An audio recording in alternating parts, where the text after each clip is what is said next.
Quisiera comenzar con un momento que nos permita estar presentes, hacernos conscientes de la conversación en la que vamos a participar. Les pido cerrar los ojos, hacer una inhalación, una exhalación y traer a la imagen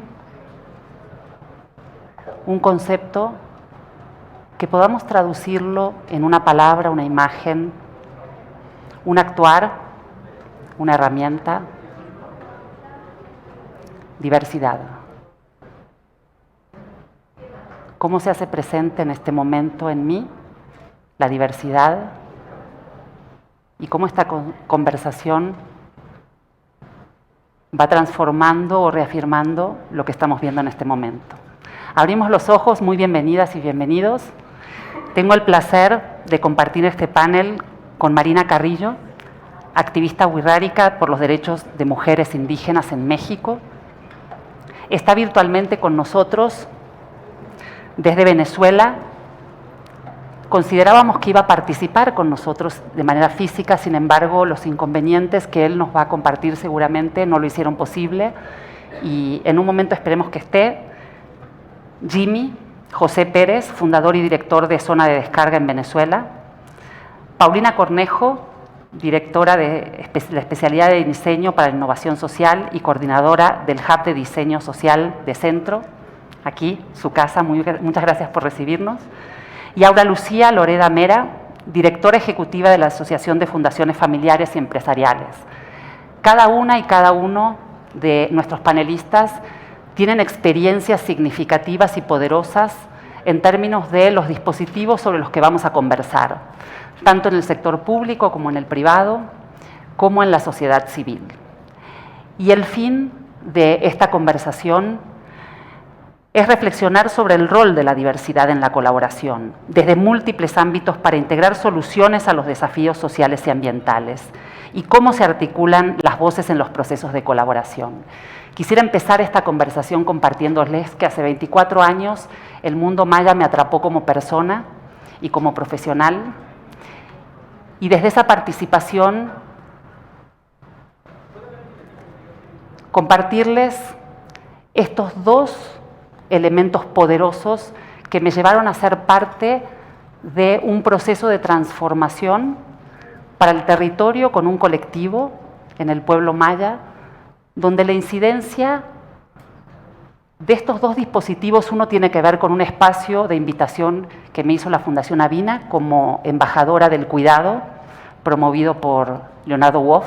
Entonces, como embajadora del cuidado, antes de comenzar, quiero invitar a todos y todas a pensar en este dispositivo que Leonardo descubrió como un elemento esencial que nos permite hacernos conscientes de nuestro ser como humanos, para cuidarnos, para cuidar, para hacernos responsables de todo nuestro actuar y que permita en todo lo que nosotros hacemos, pensamos y conectamos, atravesarlo por el prisma del cuidado. Entonces, como embajadora del cuidado, este espacio, compartirlo con ustedes desde la postura del cuidado.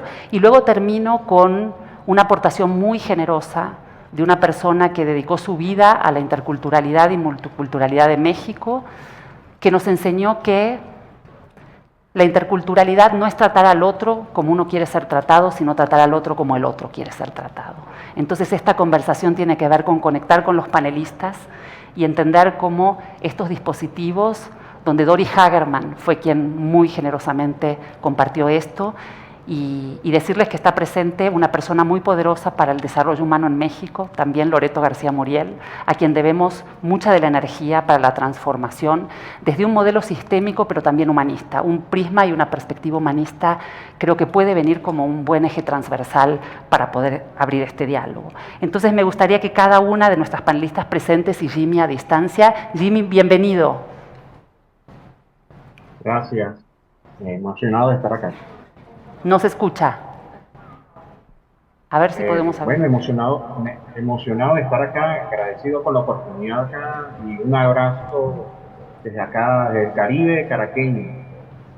Muchas gracias. Comenzaremos ahora sí que, por favor, Aura Lucía, si empezamos a transitar este camino de la diversidad en la colaboración, quisiéramos entender si es deseable o es un enfoque transversal el rol de la diversidad en la colaboración desde distintos ámbitos.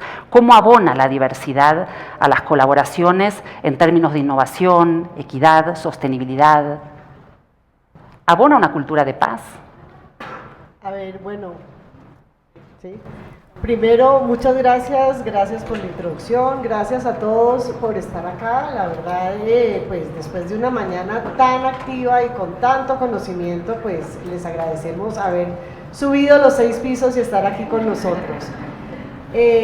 Yo creo que la diversidad es obligatoria, realmente, para poder continuar hablando de la colaboración y del impacto que esta tiene. ¿Por qué es obligatoria? Porque si hablamos de colaboración, estamos hablando, o sea, ya pasamos la página de seguir hablando de cómo las organizaciones sociales, las fundaciones, trabajan en silos. Ya vimos que eso no funcionó. Vimos la necesidad de comenzar a colaborar genuinamente para que lo que hacemos tenga mayor impacto. Para colaborar, también ahí ya comenzamos a aprender que qué es colaborar, es realmente entender cuáles son los intereses del otro y entre todos comenzar a construir una agenda y poder, la verdad, poder avanzar en lo que queremos. Sin embargo, colaborar también implica tener la mente abierta y comenzar a incluir, como te digo, no es de manera transversal, es una herramienta que debe existir en todo el proceso, que es la diversidad. La diversidad, como bien lo dijiste, no es solamente los pasos que hemos dado, el cambio de lenguaje, sino es realmente entender la realidad desde el punto de vista del otro. No es entender lo que yo quiero entender de esa realidad, sino la realidad que la otra persona me está mostrando.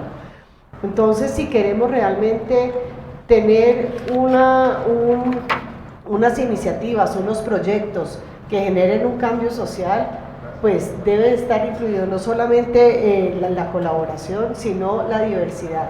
¿Qué pasa con todo esto? Esto genera mucha tensión, porque nos saca como de la zona de confort, nos saca, y lo vemos en las fundaciones en Colombia, que durante muchos años llevan trabajando con comunidades, con ciertos proyectos, con ciertas áreas temáticas, de una manera que ellas consideraban que lo estaban haciendo muy bien, y con seguridad lo estaban haciendo muy bien.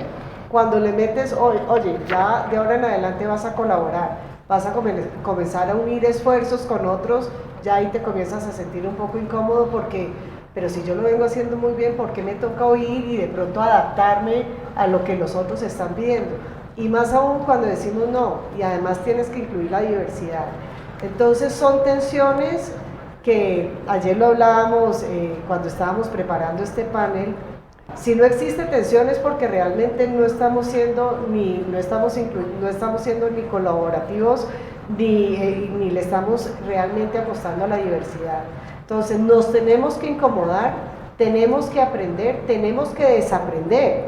Muchas veces uno solamente avanza cuando es capaz de hacer como un acto de decir, yo no estaba entendiendo bien, y comienzo a desaprender para comenzar a aprender de una manera más colaborativa. Entonces, para responderte tu pregunta, yo no creo que sea un tema transversal, es un tema obligatorio que nos lleva a todos a pensarnos un mundo de una manera distinta, y no bajo mi visión, sino bajo una visión colectiva, incluyendo las voces y las formas de pensar y de entender esa realidad de todos. Muchas gracias. Marina, como abogada, como licenciada en Derecho, como maestrante en Educación con un enfoque intercultural, ¿cuál es ese abordaje de la diversidad muy concreta, ¿no? en lo que tú has vivido como activista, pero también como autora de distintos libros que promueven derechos y que ponen al centro el tema? ¿Qué hago United? Se contesta, Airri Yeme. Airri Yeme. Airri Yeme. Estoy bien. Pampanios, gracias. A mí también me encanta el mundo wixárika. Los quiero empapar. del mundo wixárika, de nuestra identidad, de nuestra cultura, de nuestra cosmovisión. Quiero compartirles que desde las mujeres de los pueblos originarios, desde mi profesión, desde mi ser mujer indígena de un pueblo originario, desde mi ser mujer resistiendo frente a este mundo globalizado, desde que me incidí a querer estudiar una carrera, pues han sido muchos obstáculos entre la diversidad. Resistir, seguir resistiendo como mujer, como estudiante, como profesionista. Y desde ahí me preocupé y dije, pues este mundo no es incluyente. ¿Qué tengo que hacer? Tengo que hacer acciones desde muy pequeña, desde los 17 años, desde la prepa. Sentí que se me estaban desprendiendo muchas cosas al llegar a la ciudad. Y dije, no lo puedo permitir.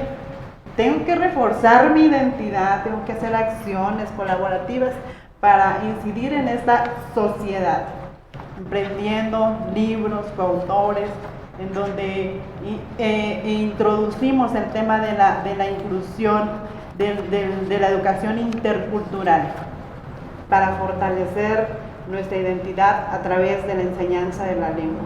Y desde ahí ya es un caminar muy largo, pero muy satisfactorio, en esa resistencia, en esa lucha frente a este gran panorama, frente a este gran monstruo, que a veces nosotros nos sentimos no incluidos, nos sentimos algunas veces, muchas veces me he sentido excluida en un mundo, en un país en un territorio donde se supone que es de nosotros y de nosotros. Y preocupada desde ahí, pues estamos pugnando por los derechos colectivos, la autonomía, la autodeterminación, por nuestra soberanía alimentaria, porque los pueblos indígenas somos sustentables, buscamos la paz,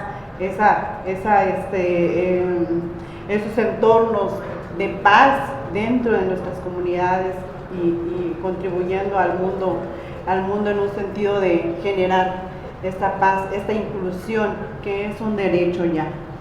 Frente a esas resistencias, pues aquí estamos y que queremos seguir pugnando por esos derechos colectivos más incluyentes, más diversos, en donde buscamos hoy como mujeres de los pueblos originarios también un mundo más igualitarios, más equitativos y sobre todo con menos violencias hacia nosotros, donde yo veo ya en este panorama, desde estos sentires, desde también esas dolencias como mujeres, en donde ya otra vez nos enfrentamos a otras resistencias, ¿verdad?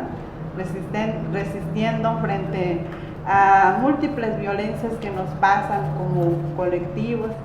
Hoy esta sociedad, puedo considerarlo yo desde mi experiencia, que no ha sido incluyente, no ha sido inclusiva, porque no hay políticas públicas que nos favorezca realmente. Nos sentimos como usurpados, simulados, frente a políticas públicas que simulan darnos derechos, darnos supuestamente dádivas, ¿verdad? Nos dan dádivas, nos conforman con eso, y esas dádivas muchas veces nos silencian a nosotros como pueblos, como mujeres, porque desde esas dádivas nos dicen, calladita mejor porque te estoy dando esto, ¿eh? Pero yo considero que esas políticas públicas no son buenas para nosotros, porque nos silencian nuestros derechos, nos silencian esos sentires, ¿verdad? Una verdadera política pública debe ser aquella que sea incluyente, que escuche realmente, que nos consulte qué es lo que necesitamos, qué sentimos, qué pensamos. Desde ese panorama sentiremos que este México, este mundo, pues nos incluye. ¿Puedo comentar eso para iniciar? Gracias. Muchas gracias, Marina. Pues qué rico, ¿no? Qué rico pensar que cambiar y transformar el percibir la diversidad como una tensión o como un potencial conflicto hacia una oportunidad de celebrar el entender la diferencia para integrar lo que sí podemos tener como proyecto común. Y aquí tenemos también, Jimmy creo que se nos cayó, así que vamos a... Yo tengo varios. Están hablando con él. Entonces, en un momento lo integramos.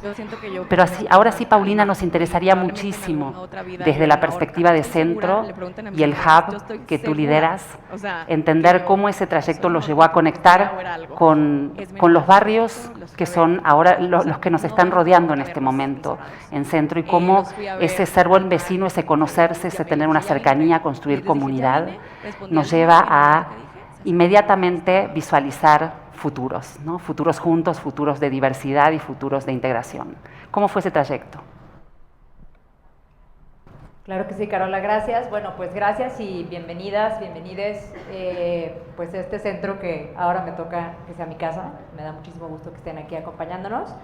Sí, bueno, miren, pensar en educación, que es lo que nos toca a nosotras en centro, pues es también pensar en diversidad y en pensar en cómo queremos formar a estas generaciones de futuras diseñadores, diseñadoras, ¿no? Profesionales creativos. En nuestro caso, puedo decirles que no concebimos la colaboración y la innovación sin diversidad. El campus en el que estamos, nos mudamos hace 9 años y veníamos de un campus en Palmas, veníamos de un campus donde pues nuestra comunidad de vecinas y vecinos era otra cosa completamente distinta. Quienes viven en México pues saben de lo que estoy hablando. Y cuando llegamos aquí enfrentamos un reto que era, pues somos pues los nuevos vecinos y no nos van a querer mucho, ¿no? Somos un edificio gigantesco, estamos sobre Constituyentes, vamos a traer problemáticas que estábamos viendo que traían otras instituciones de la zona, y teníamos acercamientos vecinales que no eran necesariamente positivos.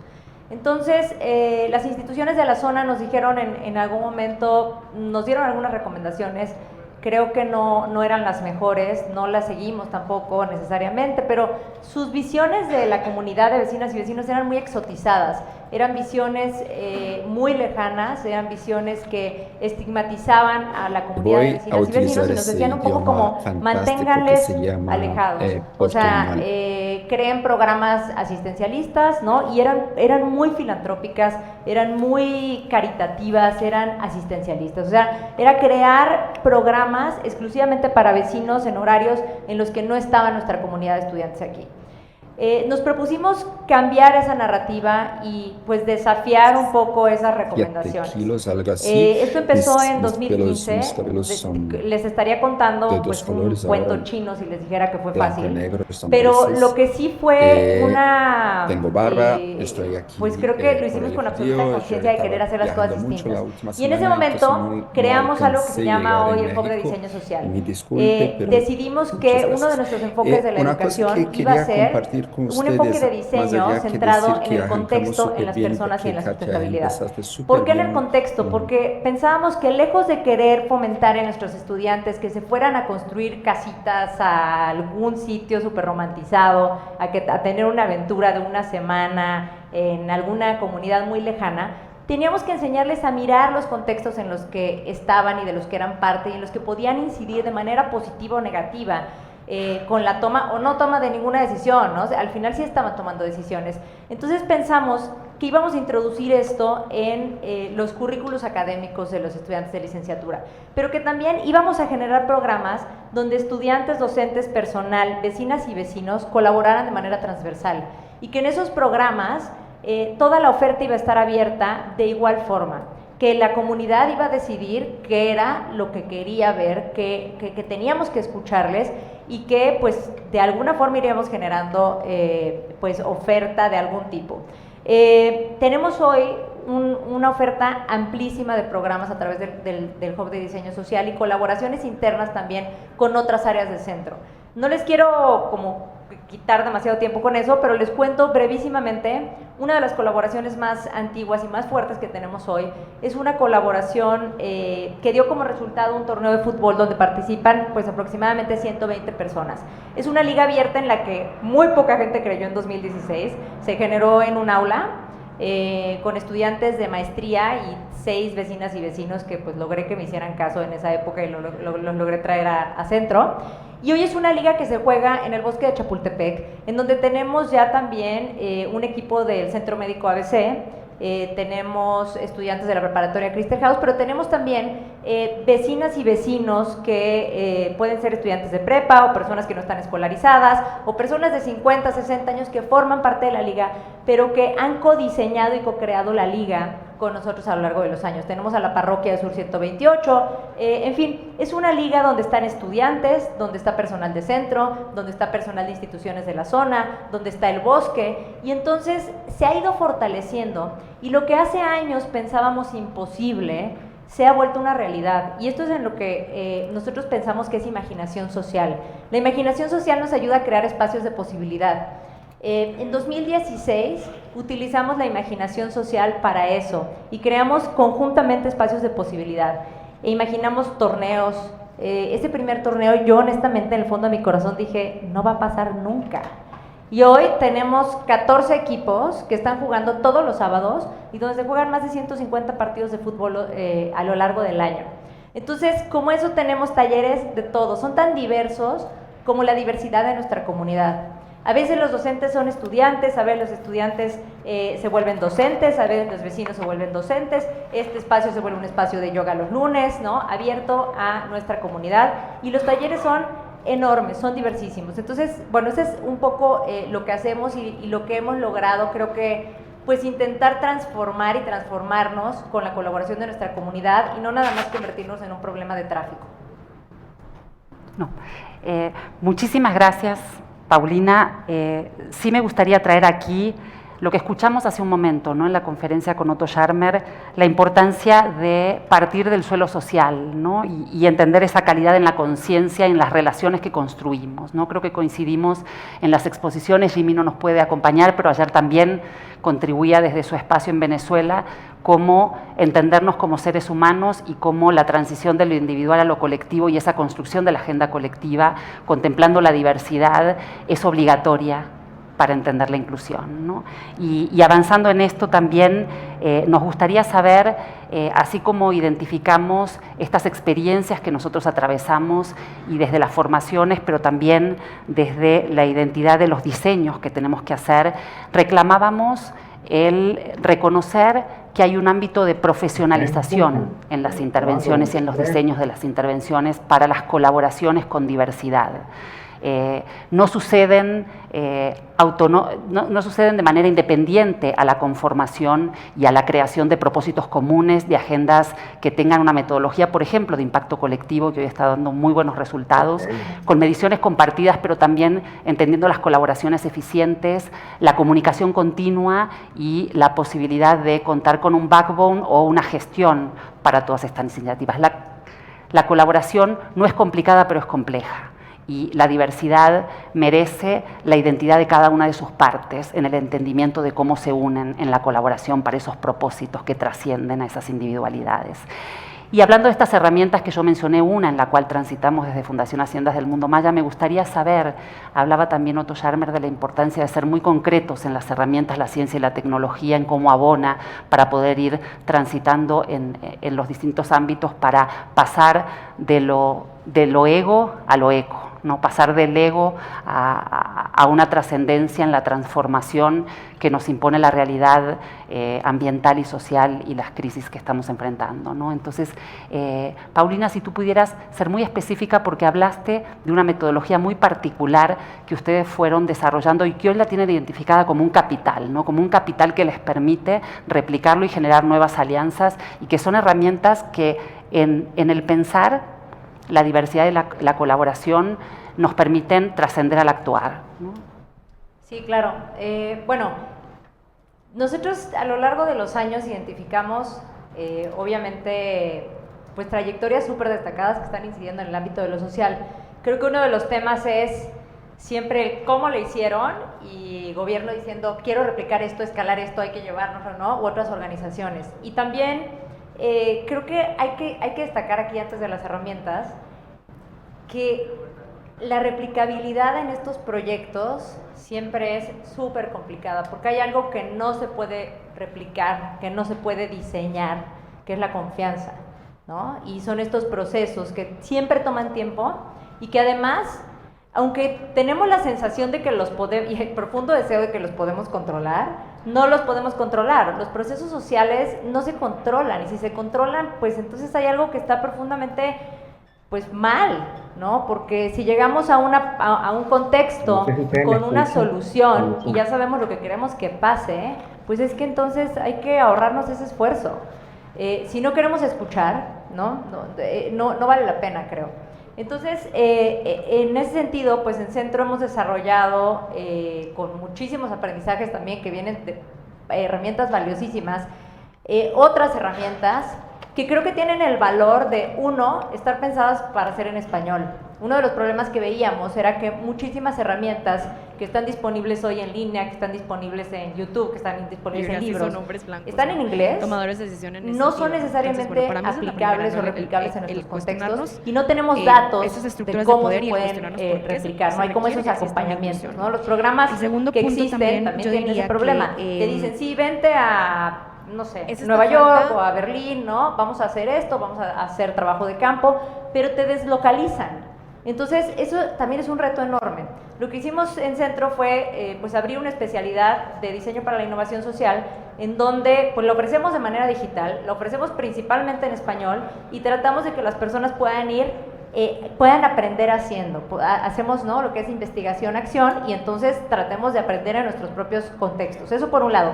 Por el otro lado, tenemos herramientas como Tencua, que es la herramienta que te comentaba, que es una herramienta abierta, es una herramienta que de hecho pues vamos cada que podemos dando talleres y ofreciéndola, porque lo que tratamos de hacer es imaginar, utilizar la imaginación social y la prospectiva, ¿no? Los futuros participativos. Es una herramienta que se llama Tencua, diseño de futuros para contextos rotos, porque parte precisamente de entender que hay algo roto en nuestros contextos, en nuestras ciudades, en nuestras comunidades, y de negociación entre actores y personas diversas que nos reconocemos como parte de un contexto, y que entonces a partir de ahí iniciamos diálogos y colaboraciones. Muchísimas gracias. Creo que lo tenemos a Jimmy. Muchas gracias, Paulina. Entonces, herramientas concretas que ya se ponen en la mesa para poder articular participaciones donde las metodologías tienen un rol indispensable. Jimmy, ¿puedes escucharnos? Lo tenemos a Jimmy por aquí.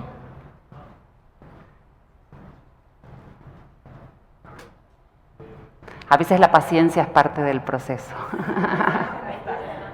Ahí está Jimmy, qué gusto. Nos da mucho gusto, lamentamos esta intermitencia. Creo que hay un eco, ¿no? Si podemos resolver el eco, por favor.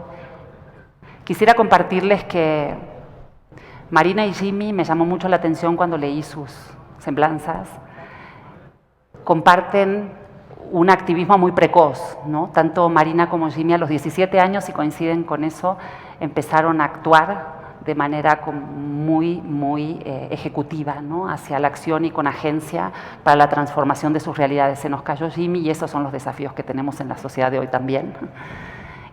Decirles que es un economista que ha recorrido un tránsito por el reclamar derechos de niñas, niños y adolescentes, que ha estado en distintos foros para garantizar el derecho a elecciones que trasciendan hacia sociedades justas y representadas. Entonces, Ana Lucía, me gustaría que pudieras compartirnos, como politóloga y maestra en Administración de Políticas Públicas de la Universidad de Columbia, que ha transitado en posiciones como la función de una función diplomática en la misión de Colombia ante Naciones Unidas como directora del sistema, y como directora del Sistema Nacional del Bienestar Familiar del Instituto Colombiano del Bienestar Social, para arribar luego de también posiciones en la empresa privada en distintas funciones, y como líder en la Asociación de Fundaciones Familiares Empresariales, entendiendo que las asociaciones, las fundaciones familiares empresariales en Latinoamérica se están transformando y están evolucionando hacia un rol muy interesante, ¿no?, donde la garantía de los derechos y la atención a determinados servicios que garantizan esos derechos en la sociedad ha estado siempre en el ámbito del Estado, y así debe ser. Sin embargo, las carencias que estamos viviendo muchas veces, y sobre todo con el COVID las hemos visto, donde la sociedad civil, pero también la empresa y las fundaciones y los fondos resilientes están saliendo a tener nuevas funciones. ¿Cuáles son y con qué herramientas están jugando hoy en la Hola, palestra ¿me escuchas? de esas necesidades Sí, te escucho, y de ahora ese sí te cambio escucho. social y ambiental Muchas gracias. que Mira, estamos viendo como muy voy a subir esta necesario, ¿no? computadora a la sala de Mediatek. A ver Perfecto. si no es lo que está pasando, ¿ok? Danos 5 Vale, minutos. Ya con esta computadora, si no empezamos la transmisión. Gracias. Ponte. perfecto. Aló, aló. Vale. Ahí está Jimmy. Ahí está Jimmy. Jimmy, ¿nos puedes oír? Hay que aprovechar a Jimmy. Es que es nuestra cuota de género, Jimmy, entonces... Jimmy, ¿nos puedes oír? No, se nos cae. Bueno, si vuelve a aparecer Jimmy, inmediatamente, Inmediatamente. le damos la palabra. Como bien lo decías, yo creo que a través de los años las fundaciones, las organizaciones sociales han ido aprendiendo y se han ido transformando. ¿Qué está pasando ahorita en Colombia? Que pues no es algo particular de Colombia, sino yo creo que del mundo entero y en América Latina nos hemos dado cuenta en la necesidad de colaborar. Antes habían unos recursos de cooperación internacional que podían llegar a nuestros países, entonces pues yo me sentía, pues para las fundaciones no era, pues en Colombia, pues como en México, muchas necesidades, era más fácil obtener una financiación. Eso ha ido cambiando, como ha cambiado alrededor del mundo. Entonces el tema de sostenibilidad para las fundaciones comienza cada vez a ocupar un rol más importante. Y cómo no, y también, Hola. por más de que el nivel de confianza del sector fundacional en Colombia con sus comunidades, con las comunidades donde llevan años de trabajo es muy alto, también nos dimos cuenta que el impacto que se estaba generando no era el impacto que necesitábamos. Obviamente el COVID pues a todos no solamente nos abrió los ojos, sino también nos dimos cuenta que la vulnerabilidad del ser humano, pues con cualquier cosa era pues se podía afectar. Entonces, ¿cómo han ido cambiando y evolucionando y aprendiendo las fundaciones a trabajar de manera más colaborativa? Te voy a poner ahorita, siempre desde el sector privado muchas veces se ha visto al sector público y dependiendo quién sea el gobernante, pues ahí trabajamos o no trabajamos. En Colombia eso ya cambió, en Colombia ya el sector fundacional es el aliado por naturaleza del sector público. El aliado no solamente en aplicar las metodologías y demás que hablábamos aquí, sino el aliado en tejer los puentes, porque muchas veces, y pues pasa en toda América Latina, por los cambios de gobierno, estas estructuras como de poder y de confianza que existían con las comunidades se pueden ver afectadas. ¿Qué pasa con el sector fundacional? El sector fundacional, independientemente del gobierno de turno, sigue en las comunidades, sigue construyendo con ellas. Entonces vemos un sector fundacional mucho más comprometido, mucho más cercano y sirviendo para atender puentes con sector privado y sobre todo con el sector público. Entonces es cómo fomentar la colaboración, no solamente colaboración entre el sector social y con las comunidades, sino servir de puente para que esa colaboración cuente con el sector público, con el sector privado y así poder aumentar el impacto. Ahí está Jimmy. Jimmy, ¿cómo estás? ¿Nos puedes oír? Sí, claro, cómo no. Acabo de retomar las comunicaciones con ustedes, acá superando las adversidades, pero bueno, para adelante. Quisiéramos, Jimmy, pedirte que nos compartas. Conversamos el día de ayer y hoy estamos con un panel en el que entender desde tu experiencia, pero también la integración de herramientas que esa experiencia te ha permitido incorporar para abordar la diversidad desde la colaboración. Claro, cómo no. Para nosotros en Venezuela, en Caracas, específicamente, mi nombre es Jimmy Pérez, soy miembro de la organización Zona Descarga, que hemos tenido 7 años de continua, constante labor comunitaria desde uno de los sectores más importantes del este de Caracas, la parroquia africana, que cuenta con más de 2.000 barrios. 2.000 barrios que digamos, poblacionalmente, Petare forma parte de 1/3 de la población de Caracas.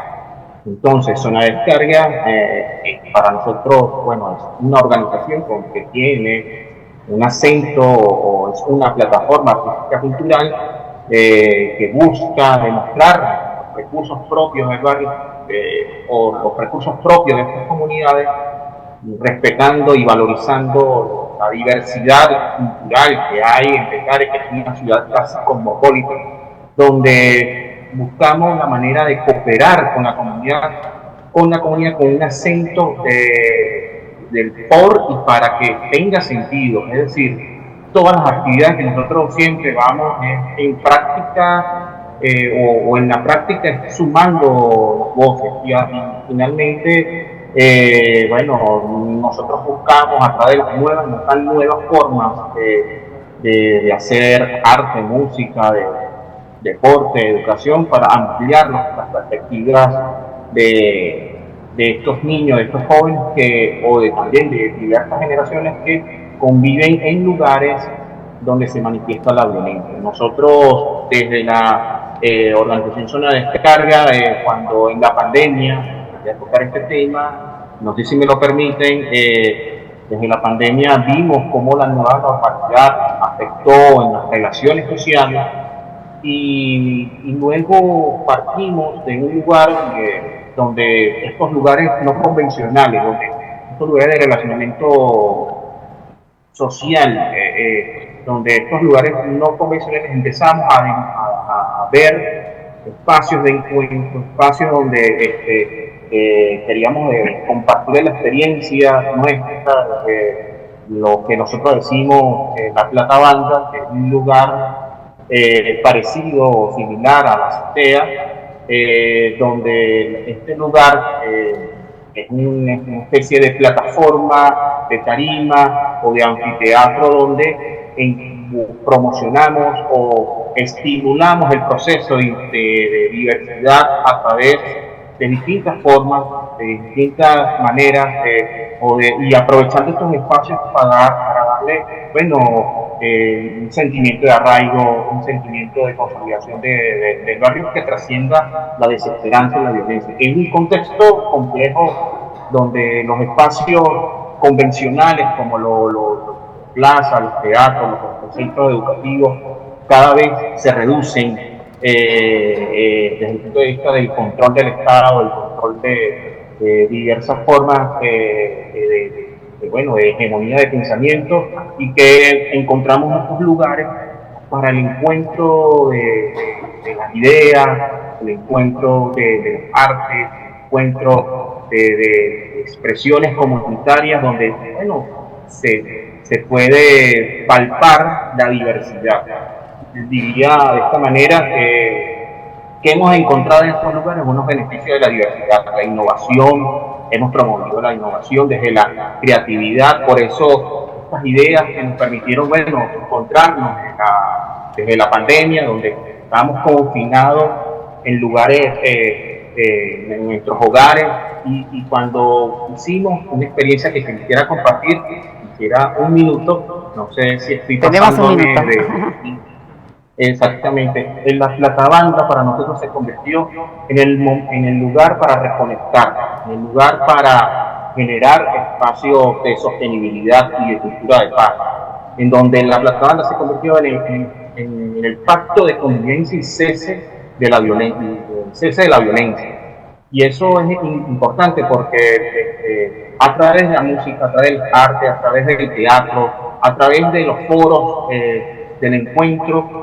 la Platabanda se ubica en un espacio de los sectores populares donde naturalmente las colinas, las montañas se convierten en anfiteatro o conchas acústicas, y surgió un evento tan interesante donde la ventana, los balcones se convirtieron en butacas, y es extraordinario porque logramos integrar a la comunidad, logramos democratizar espacios y logramos visibilizar voces que nadie los escuchaba, pero Zona de Descarga se convirtió en el altavoz de aquellos que tenían voz, pero nadie los escucha. Entonces, eso quería compartirlo. Lástima lo corto del tiempo, pero agradecido con la oportunidad.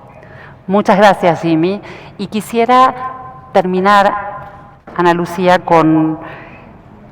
terminar la participación con la que tú nos estabas compartiendo, entendiendo esto que nos decía Jimmy, ¿no? La reducción del espacio público, pero también la polarización, ¿no? El entendimiento en este momento muy específico que estamos viviendo en términos económicos, ambientales y sociales, donde la polarización lleva también a entender la diversidad y trabajar sobre la diversidad. ¿Cómo es esto desde las fundaciones empresariales, el rol que tienen en Colombia y desde tu liderazgo para integrar la diversidad desde ese espacio específico, ¿no? Una realidad que Latinoamérica nos atraviesa y que tenemos que ponerle cara, ¿no?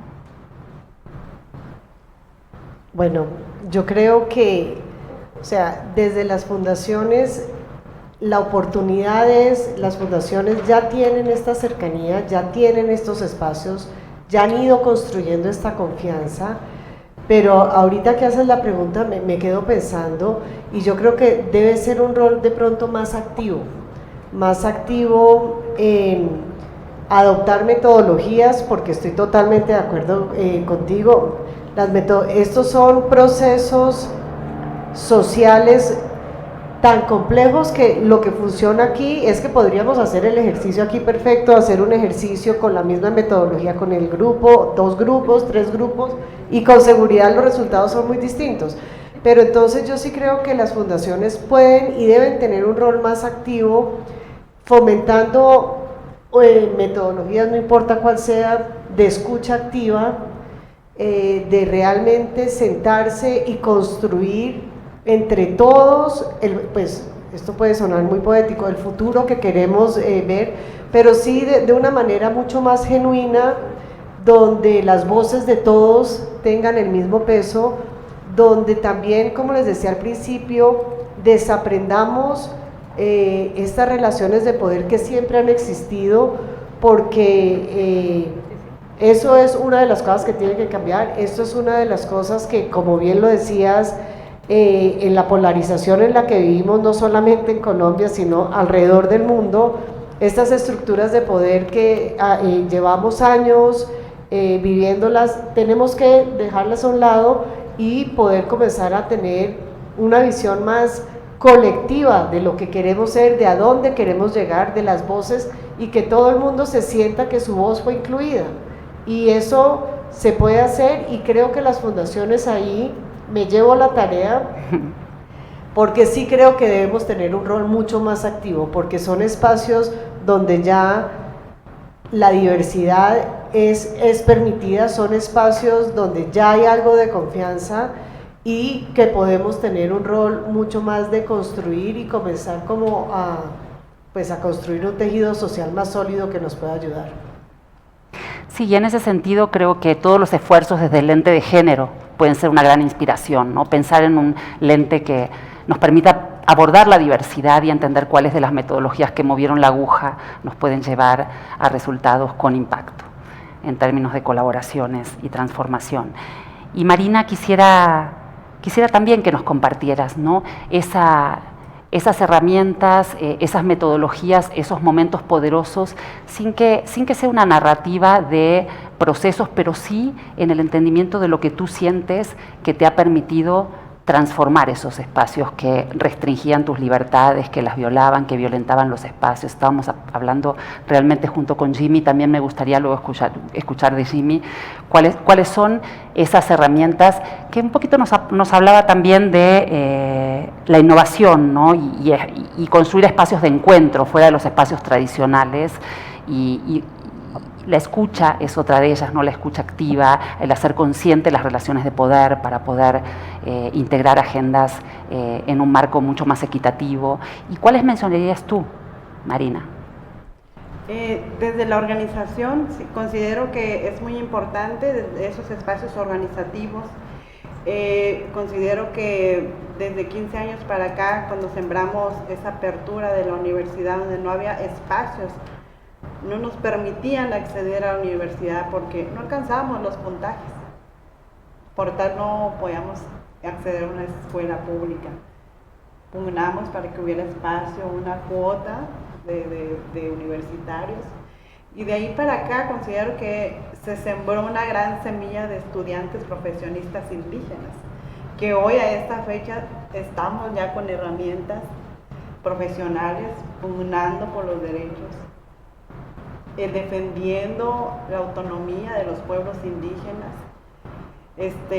limitando esos extractivismos de Wirikuta, de la tierra sagrada, del territorio wixárika, metiendo amparos, organizándonos desde de esos profesionistas orgánicos que nacimos, crecimos desde hace 15 años. Hoy yo siento una gran satisfacción por esa experiencia, por ese éxito colectivo, porque hoy ya considero que las mujeres somos pocas, pero concisas, que estamos levantando la voz, que tenemos esas herramientas, que no permitimos ya que nos vulneren nuestros derechos humanos, colectivos.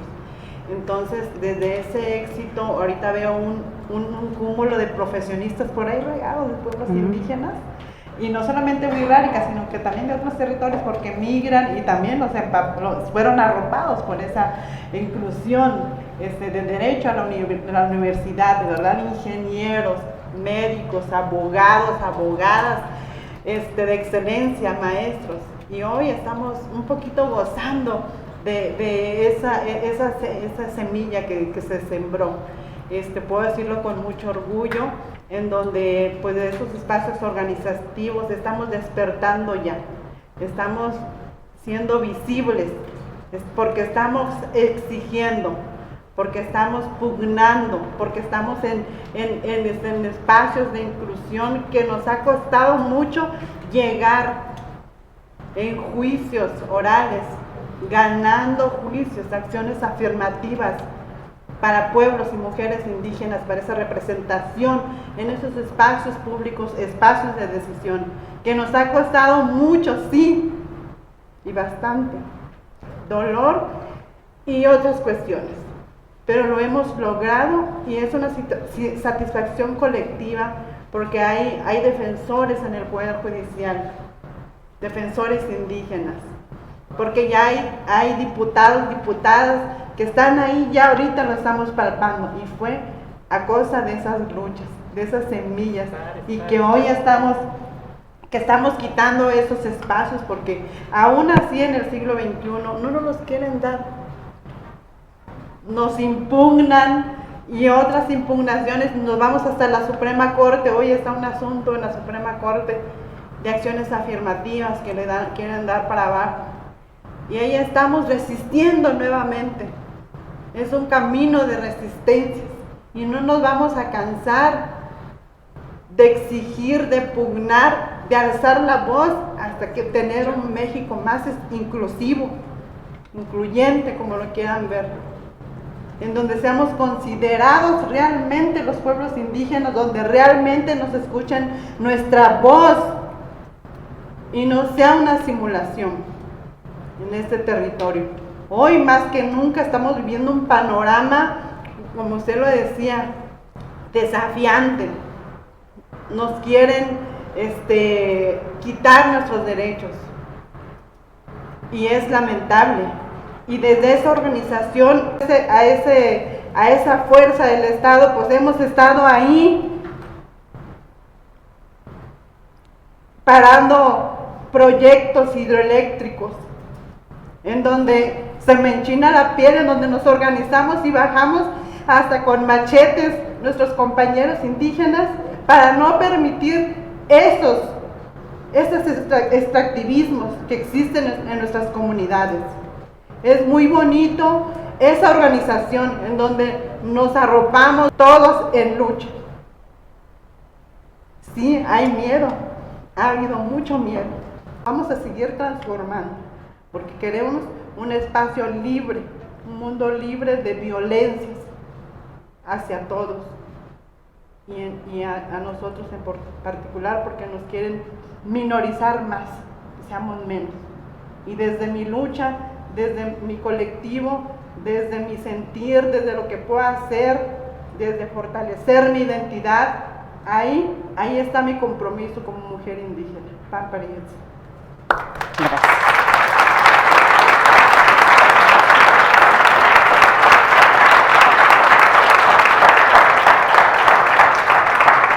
Cuánta inspiración, ¿no? Y partir también de entender que un contexto seguro para la colaboración y promover la diversidad, sin lugar a dudas, es una precondición para esa evolución social que soñamos y tenemos.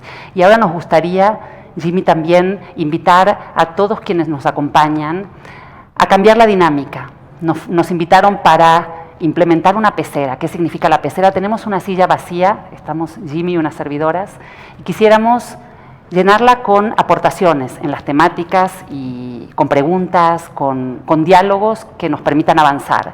Entonces, la consigna es llenar el espacio para continuar. Entonces, invitamos a quien tenga la inquietud de poder contribuir, ya sea con su propia experiencia, con elementos de valor, pero también con preguntas, a ocupar este espacio que nos permita continuar la conversación. ¿Quién se anima? Adelante, por favor.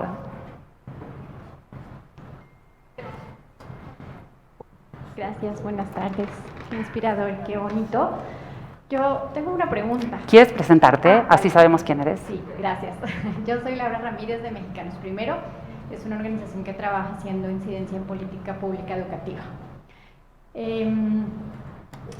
Cuando hablamos de diversidad, aparecen un montón de causas y todas son válidas. O sea, hay mujeres indígenas, hay muchísima gente aquí trabajando por niñas y niños de la primera infancia, hay gente que trabaja por la diversidad sexual, por las comunidades afrodescendientes, por la causa de las mujeres, por la violencia, o sea, mil millones de causas.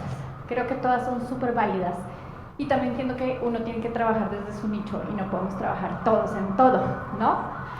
Pero quizás empieza a haber esta tendencia de mucha segmentación en la sociedad civil.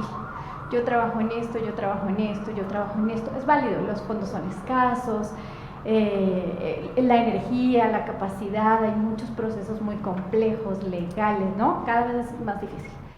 ¿Qué podemos hacer hablando de colaboración y de que la diversidad es todos los derechos para todas las personas, sin segmentar? Porque luego pasa, hay mujeres indígenas con síndrome de Down, ¿no? Que no pueden ir a la escuela porque tienen ambas condiciones, por ejemplo.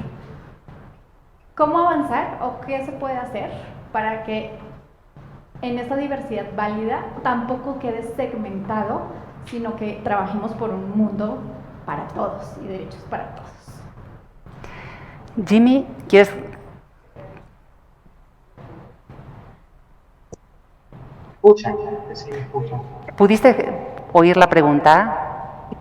Sí, claro, claramente. Nosotros, desde la diversidad, para nosotros, creo que hay muchos desafíos, desde la inclusión, desde la manera como lo vemos en Venezuela, en Caracas, que además de los hechos sociales además los contextos, los hechos sociales son únicos e irrepetibles, y creemos que existen percepciones y juicios que permiten, bueno, desde nuestro reto es de buscar superar esos desafíos para luego construir a través de las diferencias culturales, diferencias socioeconómicas o de género, puedan generar mecanismos de trabajo que permitan fomentar un ambiente de respeto, un ambiente de comprensión mutua, un ambiente de colaboración y cooperación.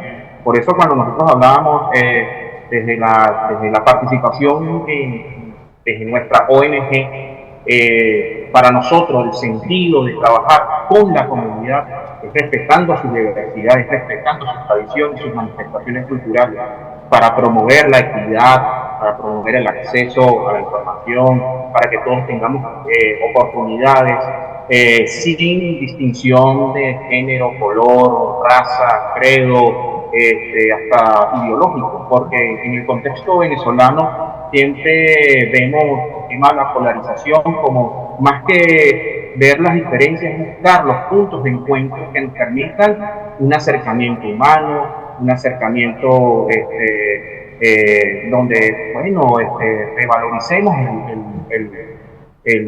la importancia de la diversidad.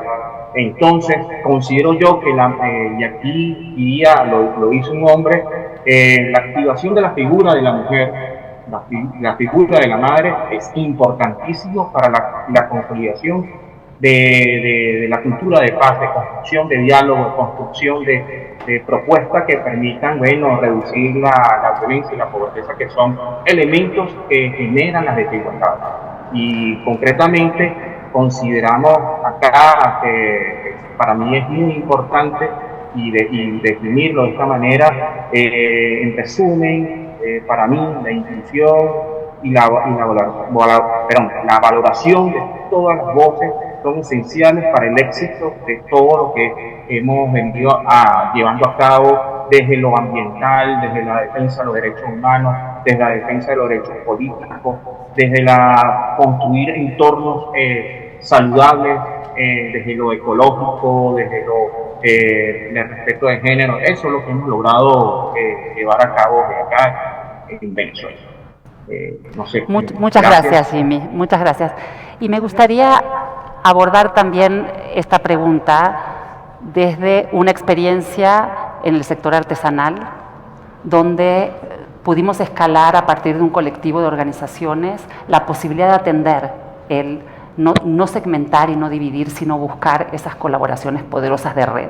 Existen metodologías como el impacto colectivo, a partir de la construcción que mencionábamos de una agenda común, pero es muy importante el tener estos instrumentos como el Tableau, como distintas herramientas que permitan visualizar a nivel geográfico, pero también desde distintas categorías, quién y cómo estamos presentes en qué ecosistemas. Una perspectiva sistémica, tener claro que no estamos actuando sobre un punto específico, sino somos parte de un ecosistema, y las colaboraciones virtuosas se dan cuando cada uno puede poner en valor las capacidades que generan también una dignificación, ¿no? Las poblaciones que buscan y contribuyen a promover la diversidad y la inclusión desde un lugar de carencia de acceso a derechos, normalmente tienen sus derechos violentados, y eso implica una desdignificación. Y el proceso de transitar hacia una evolución social que nos involucra a todos, no solo a las poblaciones que están en marginación o carencias, sino a una transformación desde nosotros mismos, en el lenguaje y en las herramientas. Servicios profesionales de calidad, el entendimiento de las herramientas y los instrumentos. Decíamos, cuando uno tiene un infarto va a un cardiólogo, cuando uno diseña una intervención social, una persona con sensibilidad muchas veces es quien decimos y señalamos como, bueno, sí se va a integrar, va a construir confianza. Por supuesto que construir confianza es indispensable, pero hoy existen muchas herramientas técnicas y metodológicas que permiten construir contextos colaborativos y generar desde los paradigmas y las lentes y las aproximaciones de diversidad la inclusión, ¿no? No sé si alguien más. Gracias.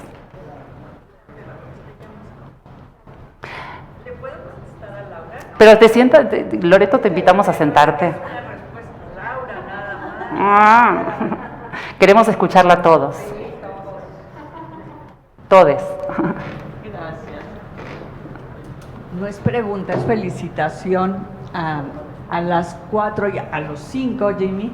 Y una respuesta a Laura, es que la respuesta creo que está aquí.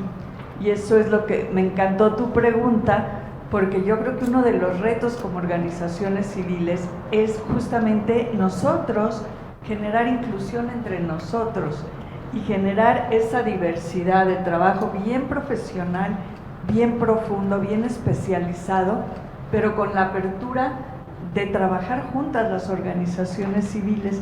Entonces me encantó, Laura, que preguntaras cuando estamos viendo atrás de tu cabeza colaboración con impacto. Y sentí que esa era la respuesta, ¿no? Creo que es a lo que estamos invitados y es lo que tenemos que superar, como esas divisiones, esas polarizaciones o ese trabajo concentrado en una sola causa, cuando podemos compartirlo con los otros. No era pregunta, era justamente una invitación. Gracias. Lo invitamos a sumarse, por favor.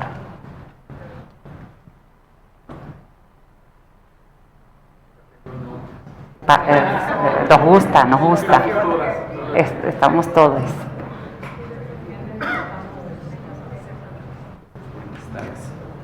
Pues yo agarré el rumbo de la inspiración porque me inspiró la participación de la compañera, hermana, porque yo he trabajado durante muchos años con las comunidades indígenas de México, trabajé muchos años con don Samuel Ruiz García, como 50 años, y entonces yo lo que quiero decirles es lo siguiente, que de lo que tú dijiste, amiga, hermana, es que volver a nuestras raíces es generar futuro. ¿Por qué? Porque nuestras raíces tienen los elementos de esta sociedad. Nada más, antes no había anuncios de estos, cuando los aztecas y los mayas, y entonces había otras cosas que no sabían interpretar, pero ya estaban. ¿Y qué quiere decir eso? Cuando decimos colaboración con impacto, quiere decir que hay una entidad que todo lo aglutina.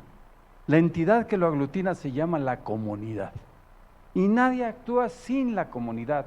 Somos unos seres vacíos sin la comunidad.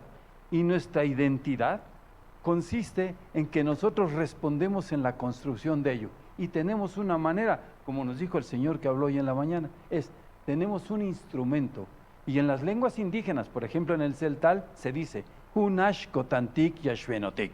¿Qué quiere decir? En un solo corazón trabajamos, nada que divididos y que yo hice mi grupito, no, en un solo corazón.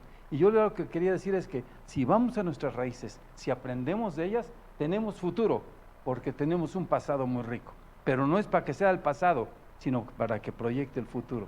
Eso es lo que quería decir. Pues creo que podemos cerrar muy bien este panel con en un solo corazón, ¿no? En un solo corazón, y reconociendo que desde el ámbito de la academia, desde el ámbito de las fundaciones empresariales, desde el ámbito de la diversidad étnica y la lucha por los derechos del pueblo wixárika y los pueblos originarios, pero también desde Caracas, Venezuela, y un economista que está abogando por espacios de innovación frente al cierre del espacio público y promover la diversidad y entender que esa diversidad es la celebración de la interculturalidad y la posibilidad de una evolución que no acabe con nuestra especie, sino le permita vernos en próximas generaciones y con un medio ambiente vibrante y con una oportunidad de celebrar y entender que tenemos las herramientas. Es cómo lo hacemos juntos y cómo lo hacemos distinto. Y invitamos, y ahora sí que Aura, Lucía, nos emociona mucho tu compromiso de regresar y entender cómo se integra como eje transversal la diversidad a partir de una conversación como esto, y luego escucharte, ¿no?, en el próximo panel en 2 años de qué encontraron y cómo lo hicieron, y también hablamos de colaboraciones, ¿no?, desde la academia con organizaciones. No es fácil, es más simple irse solo, pero no vamos a llegar lejos, y probablemente el mover la aguja y el transformarnos sea una agenda que no se atienda. Así que muchas gracias a todos por haber participado, muchas gracias a nuestros panelistas, ha sido un honor.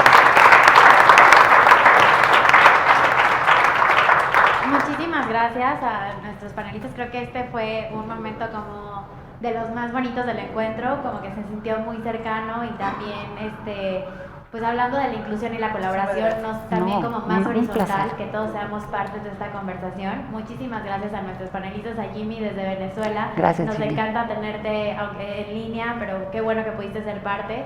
Y muchísimas gracias a ustedes, súper enriquecedoras sus experiencias. Nada más vamos a dar un par de avisos. Bueno, creo que hay que darles otro aplauso porque fue...